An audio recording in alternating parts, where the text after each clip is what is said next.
Black women in this industry are really going to get their due. I think it's been coming a long time. This is the moment of our legacy as the supreme models, the supreme women.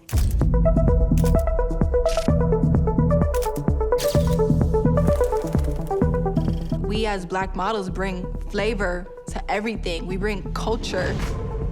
The way we move our bodies, the way we hold ourselves, the presence, the essence, the aura. There is nothing like a Black model on the runway. There truly is nothing like it.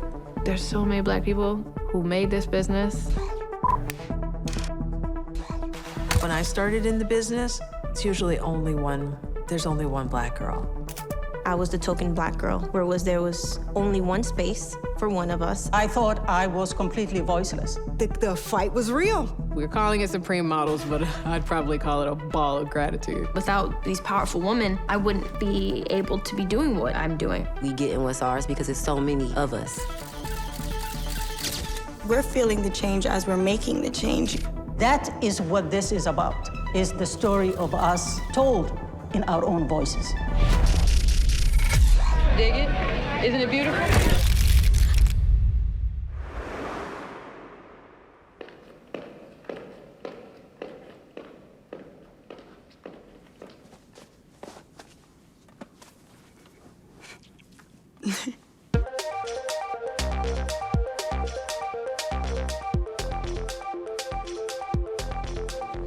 Cute. We are starting. When it comes to being a Black woman in the fashion industry today, I am thrilled to say that things have improved. Okay, dressers, you have your area. Hair and makeup team, don't. Not only are we seeing more Black women, Black men, we're seeing diverse range of ages and sizes and colors. Now I feel like the voices are there. People are speaking out, and the camaraderie is really there. You know, they're doing a better job now at hiring and creating more opportunity in these spaces where before we weren't seen. As a young Black woman who just started her career, it's refreshing to know that every time I turn, if I want a Black hairstylist, I can. If I want a Black makeup artist, I can. We have Raul on makeup and we have Rose Morgan on hair. As Black people in fashion, we have a room and we're bringing each other in, and I love that. 20, 30, 40 years ago, it wasn't what it is today. That the fact that we're even sitting down and doing this and talking about it is so powerful. Boom.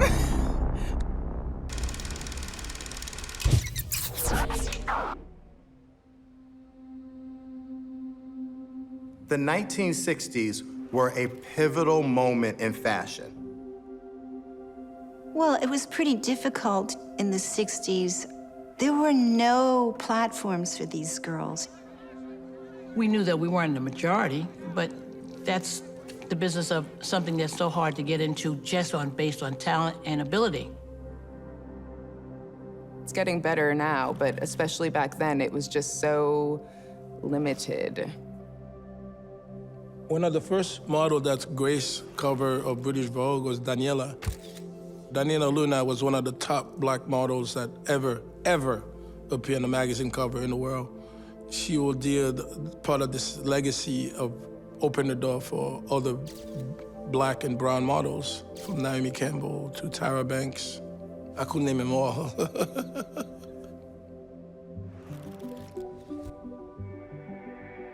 Donyale Luna's story is truly one of a kind.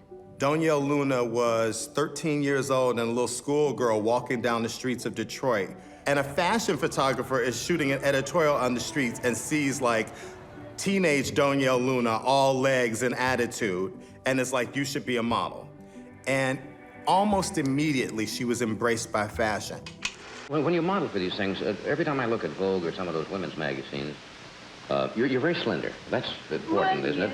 Well, it's not the most important. Usually the most important thing that a model should have is movement, is getting a position, creating an atmosphere. That is the most important. So Donyale Luna was the first black model on the cover of Harper's Bazaar. The first time was as an illustration.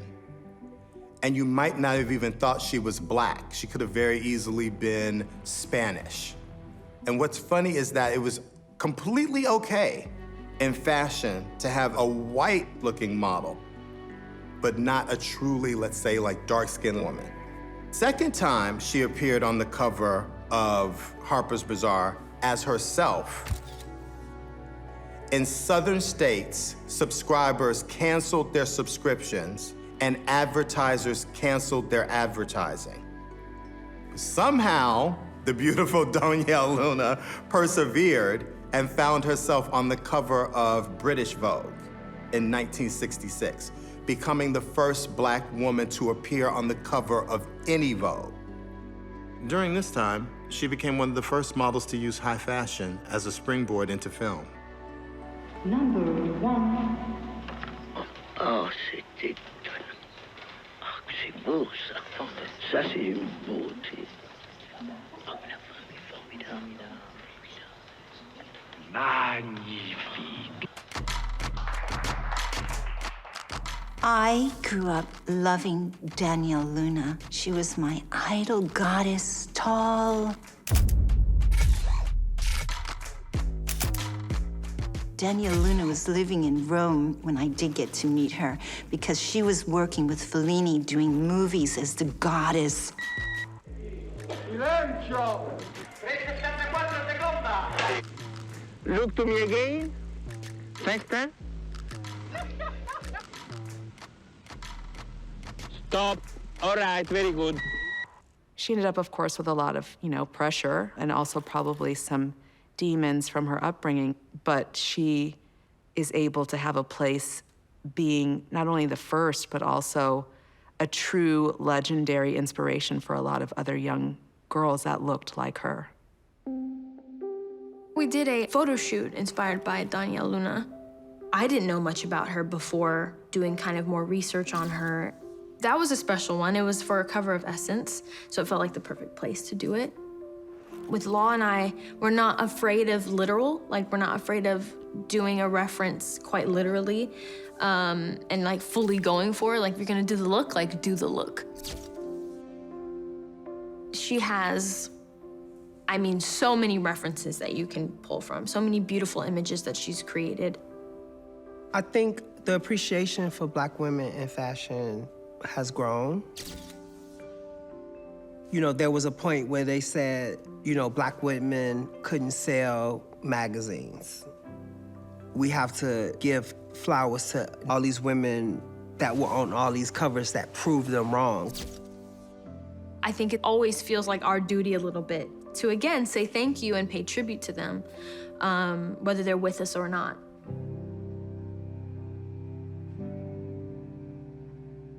Clothes have always kind of been a way for me to express myself. I think that was instrumental in me figuring out who I am and becoming more confident in myself. My relationship to fashion and clothing, I think, also is hugely motivated by what I love to do, which is act.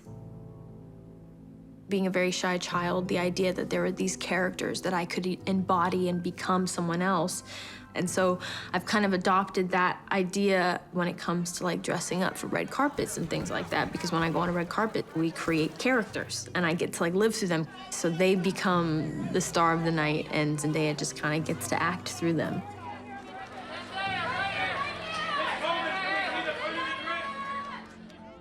I met Law, who is my style partner, when I was 14 years old. Up until then, I had been basically dressing myself with clothes from Target, balling on a budget. Within 5 minutes of me meeting her, I was like, she's special. And I wanted to pour into her and just help to elevate her. And he taught me so much, I think, about fashion history, about where all of this comes from. These people that I've always kind of looked up to and admired, and it's always important to acknowledge that, and always important to say thank you, Pat interview, take 2, ABC, common marker, mark.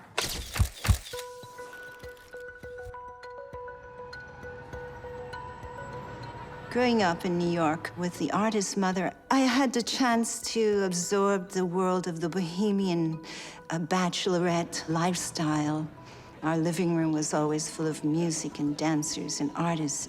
Friends that my mother had, like Billie Holiday and Eartha Kitt and Duke Ellington and all of these wonderful, wonderful artists sitting on the knee of Menton Moling and laughing, and Eubie Blake as a child. I didn't know who they were. I just thought these people are really fun, and they come over and they're like uncles, and I didn't know that I would absorb so much. With my mother's help, we used to make clothes before I went to school, and one day I went to school and I suddenly was on the subway going across 42nd Street. And a lady was following me. It was an English lady. And I just stopped, and the lady caught up. She said, "I've been following you all the way across town. Who are you? I love the way you're dressed." And then she handed me her card, and it said Vogue.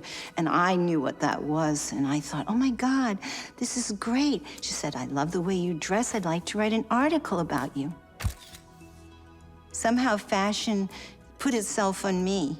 Then my mother said, you've got to model. So she sent some photographs of me to the magazines.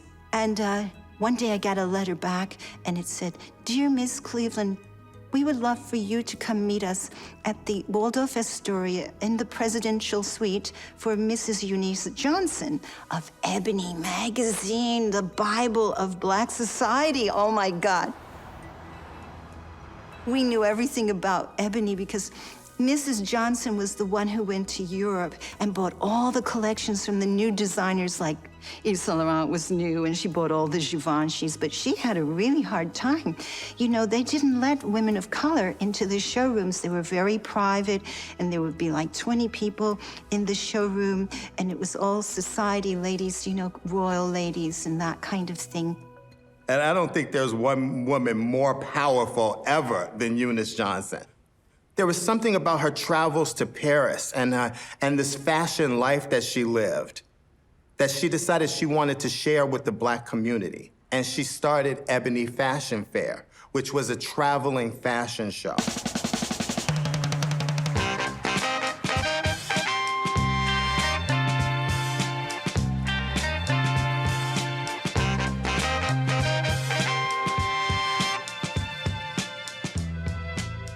I remember they came to town, and I had a part-time job, and I saved all my money to buy the tickets and take my mom and I to the Ebony Fashion Fair.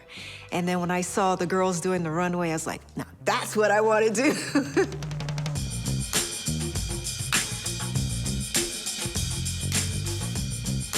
Ebony Fashion Fair, for me, was like the essence of fashion. You know, they were photographed on runways, and you know, a lot of these shows were at churches, and it was something that you could actually go and see. It was accessible, high fashion.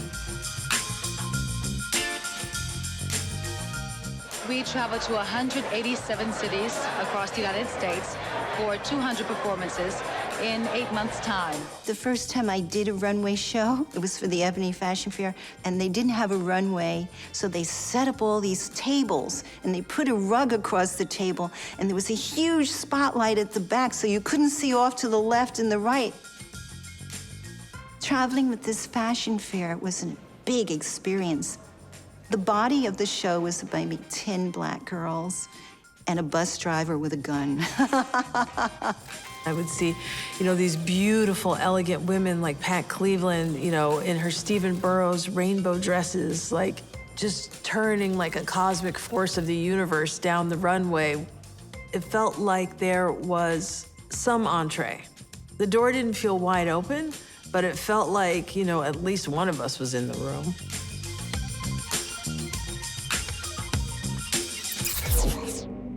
Even though Ebony magazine created spaces for Black models, Ebony magazine created spaces for light-skinned Black models. It's not a surprise that for a very long time, you know, the models of color would be mostly light-skinned, you know, would be more girls that had Eurocentric features. Even in 2022, we're still dealing with the same issues that we were dealing with in the late 60s. It's still all right there. My mother is Black. I also am intensely ambiguous and also benefit from a litany of privileges. I was told that I was too dark, and so I had an agent fire me or let me go because I was too dark, and clients were finding it really difficult to find to book me.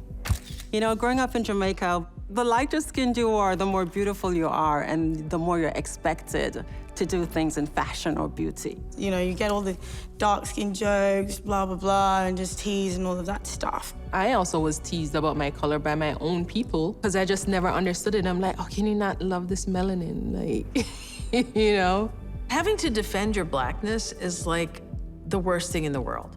You know, to hear that you're too Black for the white people, you're too light for the Black people. And it's like, colorism is probably more hurtful than racism.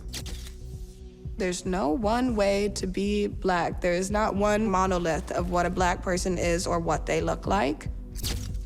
Being in Nigeria, people are bleaching constantly, and you're going into the store, there's bleaching cream. You see this around the world. It's not just happening within African countries or within the African American community, it's a global issue.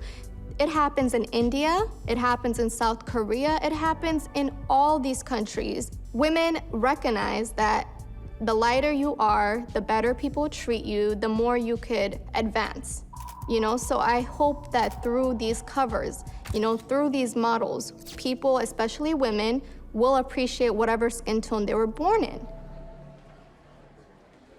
Thanks to women like Ajudha, she's killing it, and she's not killing it because of her skin color, she's killing it because she's amazing, her walk is killer, she deserves her flowers.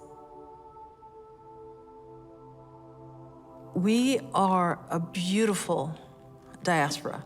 Black women have more DNA on this planet than anyone else. We look 100 million different ways. And that should never be denied. No aspect of our beauty should ever be denied.